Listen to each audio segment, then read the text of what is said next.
नमस्कार। विश्व न्यूज 24/7 में आप सभी को सुस्वागतम। दर्शक, स्टैनफोर्ड मेडिसिन द्वारा किए गए एक नए अध्ययन से पता चलता है कि ध्यान की कमी और अति सक्रियता विकार से पीड़ित कई प्रीस्कूल आयु वर्ग के बच्चे को निदान की तुरंत बाद दवा दी जाती है। हालांकि ये अमेरिकन एकेडमी ऑफ पीडियाट्रिक्स की सिफारिशों का विपरीत है। इस संदर्भ में हाल ही में जामा नेटवर्क ओपन में प्रकाशित एक शोध 4 और 5 साल के बच्चे की देखभाल में अंतर की ओर इशारा करता है। वर्तमान बाल चिकित्सा दिशा निर्देश बताता है कि परिवारों को दवा लेने से पहले कम से कम 6 महीने तक व्यवहारिक चिकित्सा से शुरुआत करनी चाहिए।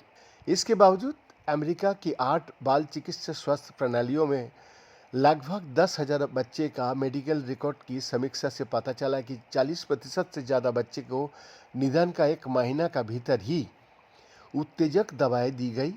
केवल 14.1% बच्चे ने ही अनुशासित 6 महीने की अवधि के बाद दवा उपचार शुरू किया। अध्ययन के प्रमुख लेखक बाल रोग विभाग के सहायक प्रोफेसर एमडी यार बेनेट ने कहा, हमने पाया कि कई छोटे बच्चे की एडीएचडी का निदान होने का तुरंत बाद ही दवाइयाँ दी जा रही है। उन्होंने आगे कहा, ये चिंताजनक है क्योंकि हम जानते हैं कि एडीएचडी का इलाज व्यवहारिक दृष्टिकोण से शुरू करना फायदेमंद होता है। इसका बच्चे के साथ साथ परिवार पर भी सकारात्मक प्रभाव भी पड़ता है। वेनेट ने और कहा कि उत्तेजक दवाएं 6 वर्ष से कम आयु के बच्चे में अधिक दुष्प्रभाव उत्पन्न कर सकती है क्योंकि उनके शरीर में दवाओं का पूर्ण रूप से चयापचय नहीं होता है।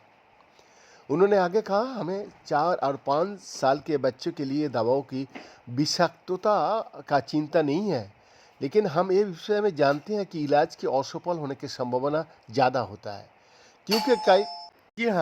क्योंकि कई परिवार ये मान लेता है कि दुष्प्रभाव लाभों से ज़्यादा है। उत्तेजक दवाएं और छोटे बच्चे की ज़्यादा चिड़चिड़ा, भावुक और आक्रामक बना सकती है। एडीएचडी एक विकासात्मक विकार है जिसकी विशेषता अति सक्रियता, ध्यान देने में कठिनाई और आवेगपूर्ण व्यवहार है।